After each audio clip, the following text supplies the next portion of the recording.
안녕하세요 여러분, 반갑습니다.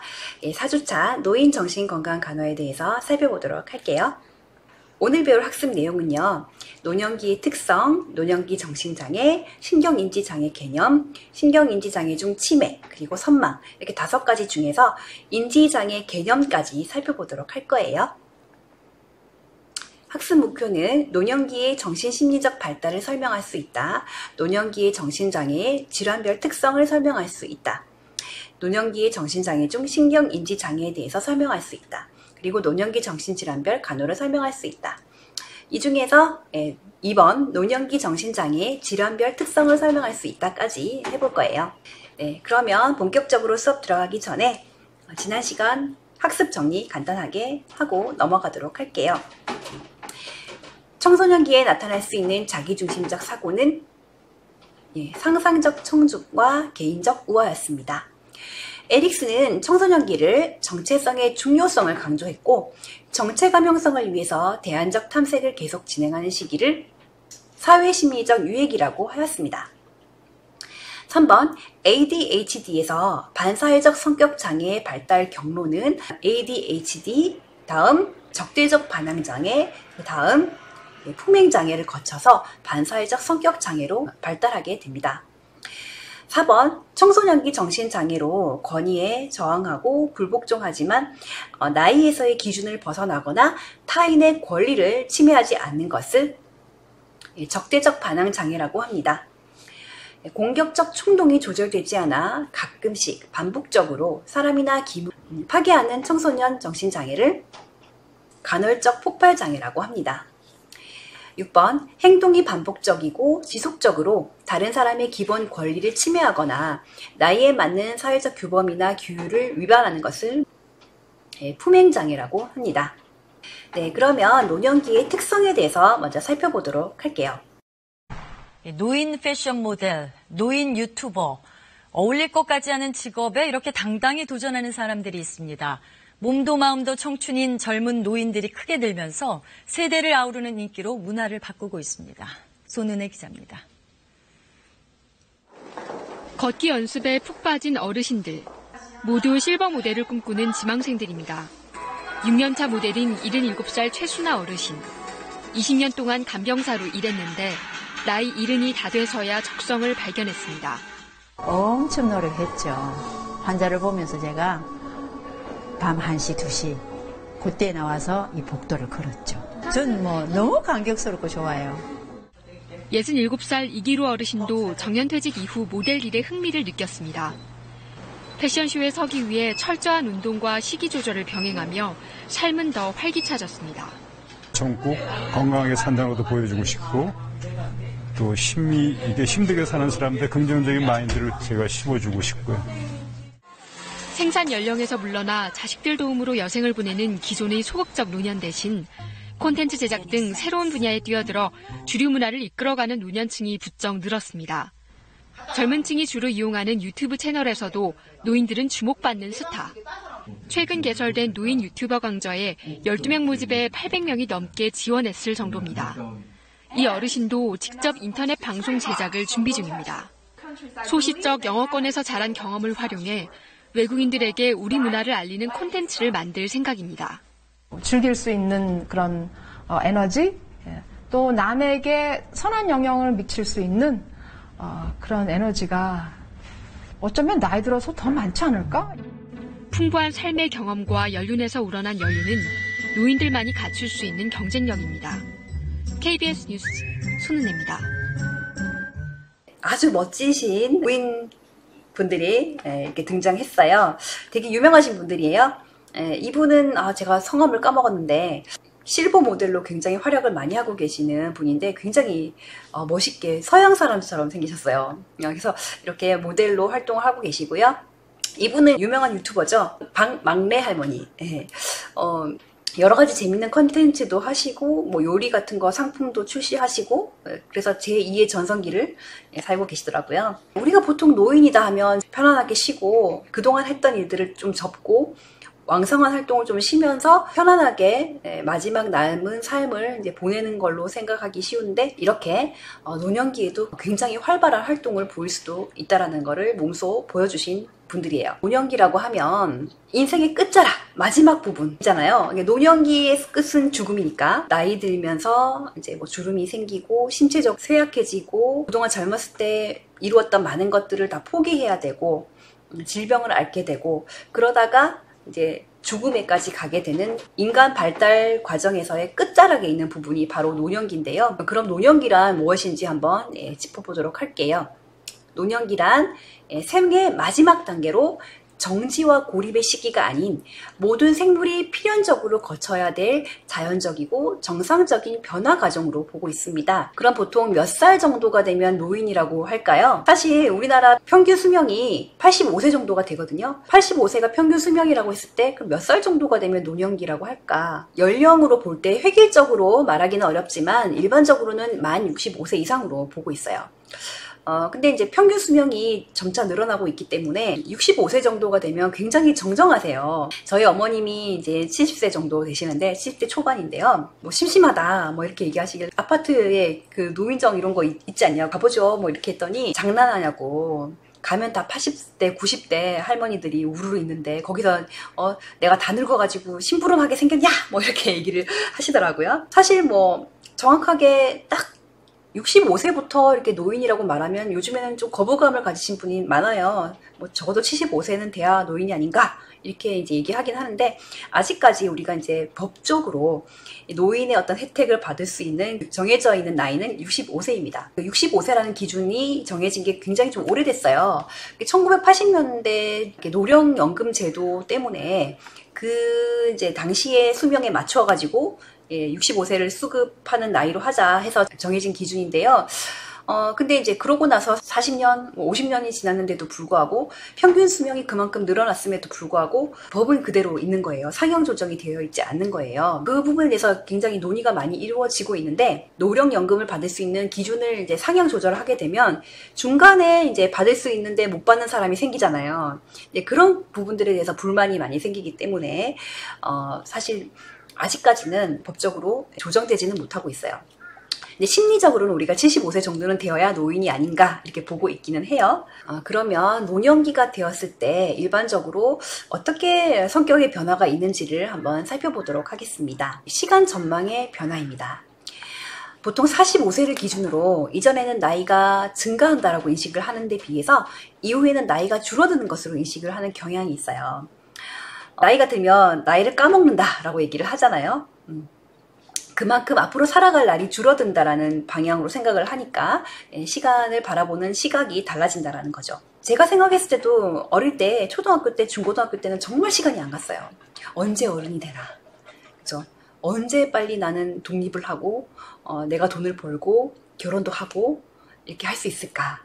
정말 시간이 안 간다, 지겹다, 뭐 이런 생각을 했었는데, 어느 순간에 이제 20대, 30대가 지나면서 어느 순간부터는 시간이 막 빨리 간다는 느낌이 좀 들기 시작하더라고요. 그래서 어떤 연령에 있느냐에 따라서 시간에 대한 어떤 시각도 달라진다고 볼 수 있죠.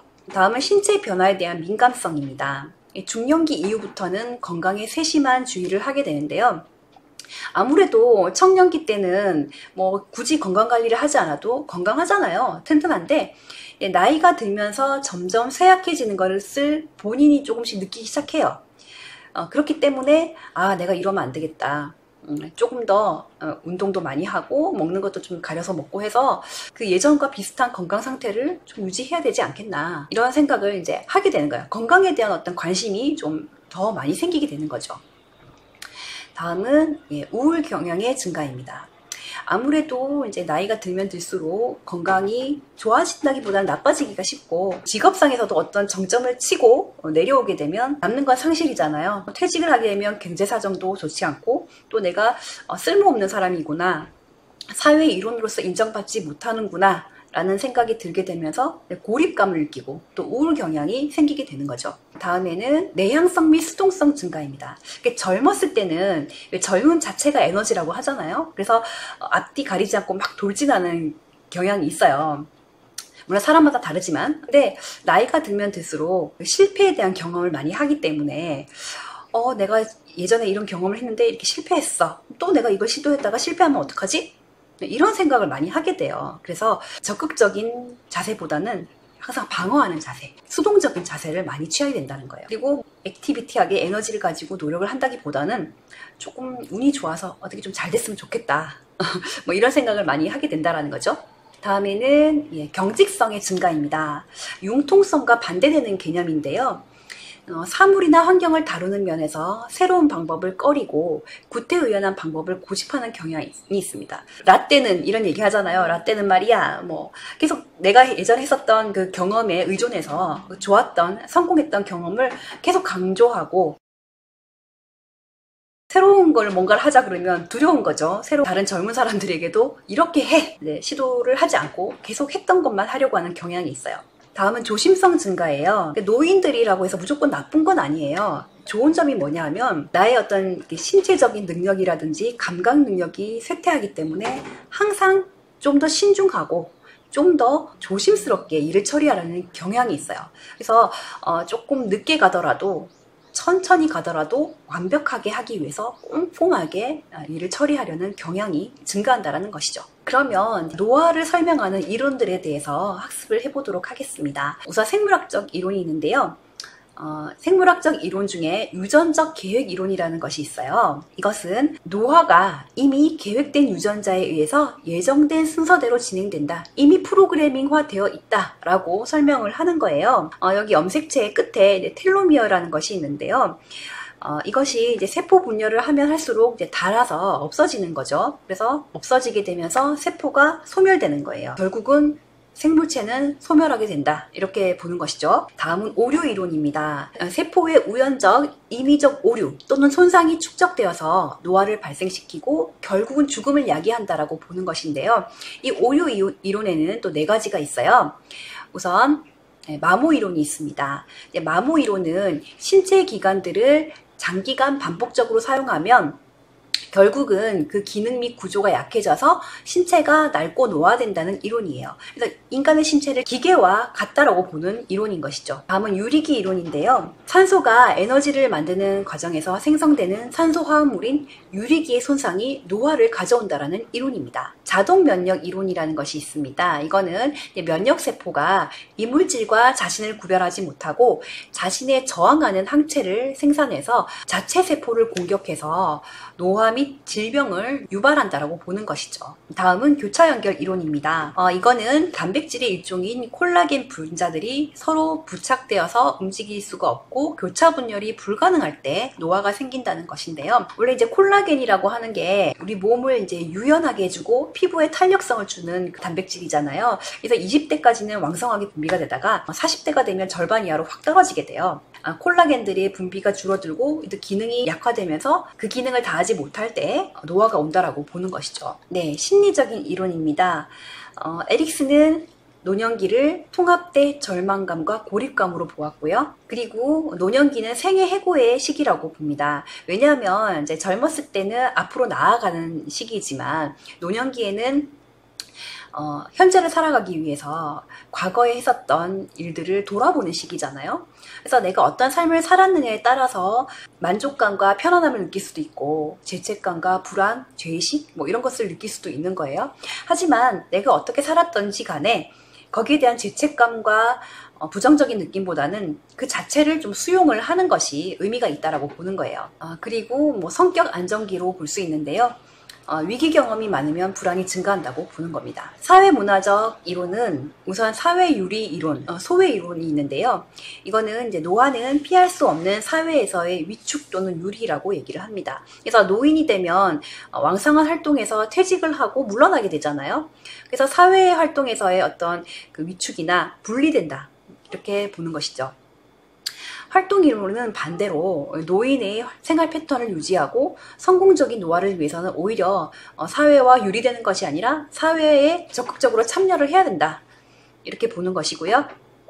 인지이론은 자신과 환경에 대한 인지적인 평가가 중요하다라는 거예요. 나에 대해서 어떻게 평가하느냐, 긍정적으로 평가하느냐, 부정적으로 평가하느냐에 따라 나의 그 남은 노년기의 삶이 달라진다라는 것이죠. 다음은 이제 성공적인 노화에 대한 이야기인데요. 유리이론, 활동이론, 연속이론, 보상을 통한 선택적 최적화, 뭐 이렇게 나눌 수가 있어요. 유리이론은 조금 전에 나왔던 내용인데 노인 스스로 사회로부터 멀어지려고 하고 사회도 노인은 더 이상 필요 없다라는 거죠. 그래서 멀리하려는 상호 철회에 초점을 둔 이론입니다. 그래서 나이가 들면 사회적인 활동에서 분리가 되는 게 자연스럽고 사회도 더 이상 노인을 원하지 않기 때문에 그냥 유유자적하게 이렇게 인생을 마무리하면서 임종을 준비하면서 편안하게 이제 사는 것이 더 좋다. 그게 좋은 성공적인 노화다. 이렇게 보는 이론이에요.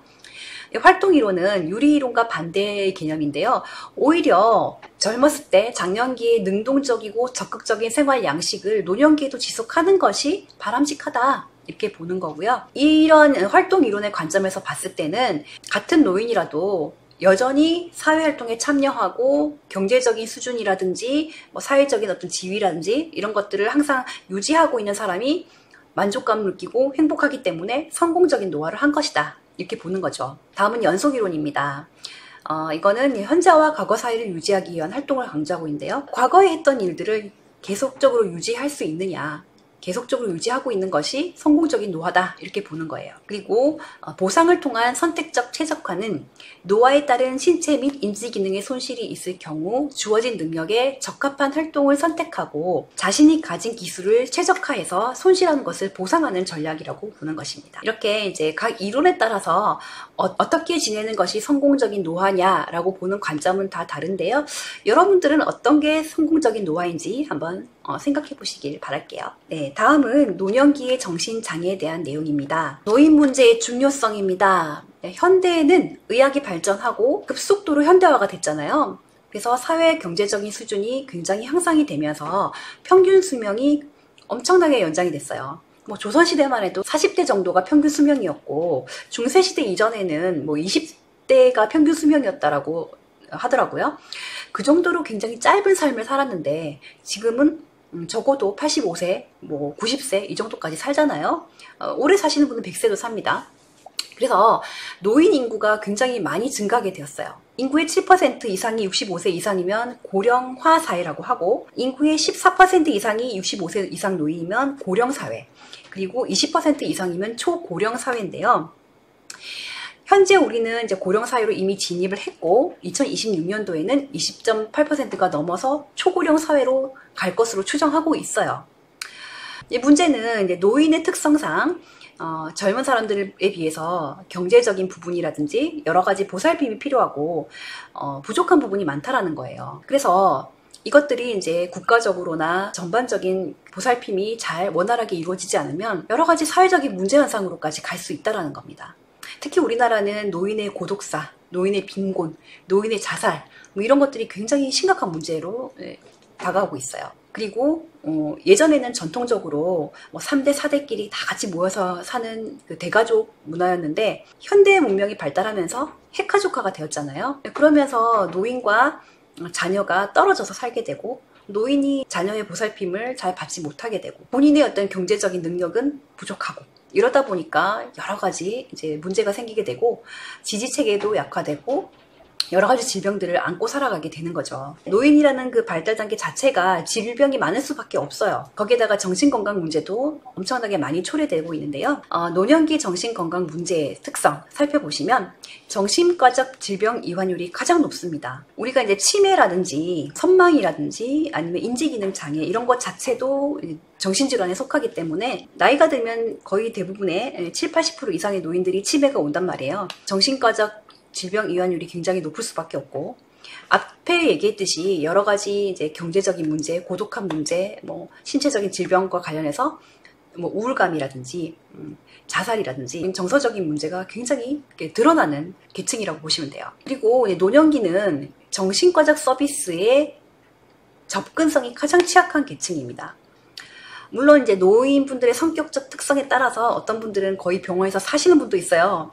매일매일 병원에 안 아파도 출근해서 가셔가지고 치료받고 처방받고 뭐 이게 집 들락날락 거리듯이 하시는 분도 있지만 그런데 이제 전체적으로 봤을 때는 노인분들은 특히 혼자 사시거나 이렇게 적절한 돌봄을 잘 받지 못하는 경우에 스스로 병원에 찾아가서 이렇게 케어를 받는다는 게 쉽지가 않아요. 그래서 젊은 사람들보다 접근성이 좀 떨어진다라고 보시면 되겠고, 내과적인 질환과 정신과적 질환이 공존합니다. 그래서 노인들은 사실 이제 우리가 신체적 질환과 정신과적 질환이 분리된 것처럼 보일 수도 있지만 사실은 연결되어 있는 경우가 되게 많아요. 뭐 예를 들면 만성 퇴행성 관절염을 가지고 있는 분들의 80% 이상은 우울증을 가지고 있어요. 그리고 이제 노인들이 가지고 있는 질환들이 대부분 좀 만성 퇴행성 질환이잖아요. 그리고 이제 장기적으로 지속적으로 악화되는 경향이 있기 때문에 그와 관련돼서 뭐 우울증이라든지 치매라든지 뭐 여러 가지 정신과적인 질환이 같이 오는 경우가 많다라는 거예요. 그리고 정신장애와 유사하거나 정신질환의 존재를 은폐하는 신체적 증상이 있습니다. 그래서 노인들은 아이고 나 허리 아파, 아이고 머리 아파, 나 죽을 것 같아, 이래가 죽어야지 어쩌겠노 이렇게 얘기하시는데 그게 정말 신체적으로 아파서 그럴 수도 있지만 알고 보면 정신질환이 있는 경우도 있다는 거예요. 불안이나 우울이나 이런 것들을 이제 아프다, 어디 아프다, 나 우울해 이게 아니라 어디 아프다라고 표현하는 경우가 많다라는 거예요. 그래서 정신 증상보다는 신체 증상을 호소하는 경우가 많습니다. 노년기의 정신질환을 보시면 노인은 정신질환의 정확한 발생률과 유병률을 알아내기가 굉장히 어렵습니다. 왜냐하면 노인을 대상으로 한 연구가 사실 부족해요. 많지가 않고, 또 노인을 대상으로 연구를 했을 때 응답률이 젊은 사람들보다 조금 이제 부정확하고 많지가 않고, 또 노인에 대한 편견이 또 있기 때문에 여러 가지 문제로 인해서 발생률과 유병률을 정확하게 알아내기는 좀 어렵지만 그래도 우리가 한번 살펴보도록 할게요. 자, 기본장애입니다. 노인성 우울, 노인의 자살률은 일반 인구의 3배 정도가 되고요. 우울증의 특징은 신체적인 호소가 많고 자살 위험이 높고 인지기능 장애를 동반하는 특징이 있습니다. 조금 전에 얘기를 했어요. 그죠? 신체적인 호소가 많습니다. 그리고 노인들은 젊은 사람들이 자살을 시도할 때는 양가 감정이 많아요. 나 죽고 싶어, 살고 싶어, 나 도와줘, 나 죽을래.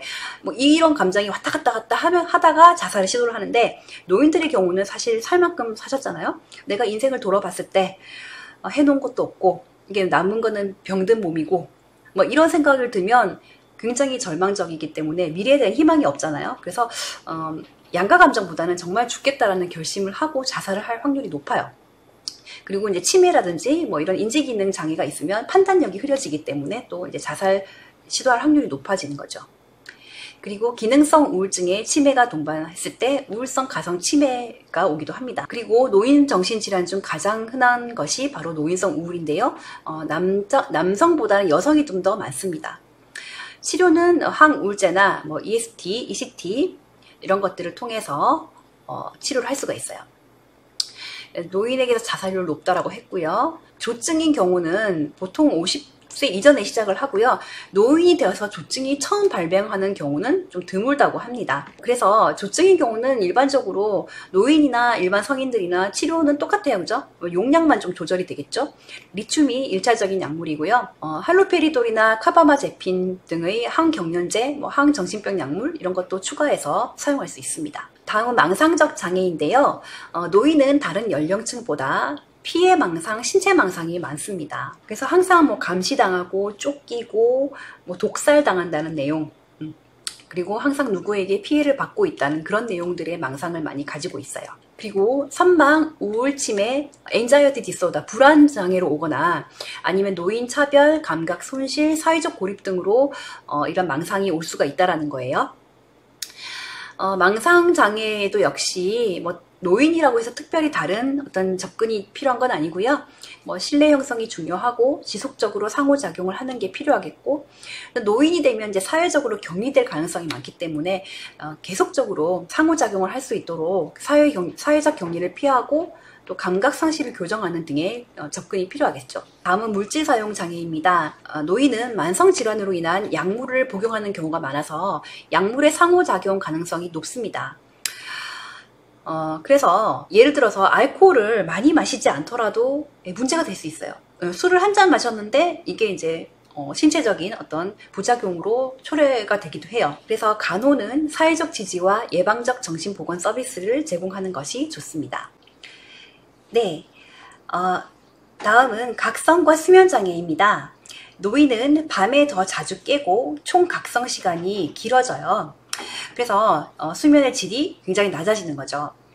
잠들기 전 침대에서 보내는 기간이 길어지면서 60세 이상의 3분의 1 이상은 수면 장애를 겪는다라고 합니다.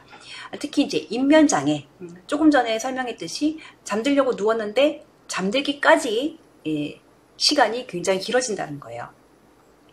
그리고 수면제 남용과 관련된 문제가 있을 수 있고, 또 만성적으로 진정제, 최면제 이용 시 수면의 질을 증진시키지는 못하고 오히려 위험 요소가 될 수 있습니다. 그리고 그 노인들은 이제 노화로 인해서 약물을 늦게 배설시켜서 선망이나 낮 시간의 졸림, 평형상실 등 중독 효과로 진전될 수 있는 가능성이 높습니다. 예, 이렇게 노년기의 개념 그리고 노년기의 정신장애에 대해서 알아봤는데요. 다음 시간에는 신경인지 장애에 대해서 구체적으로 살펴보도록 하겠습니다. 수고하셨습니다. 안녕.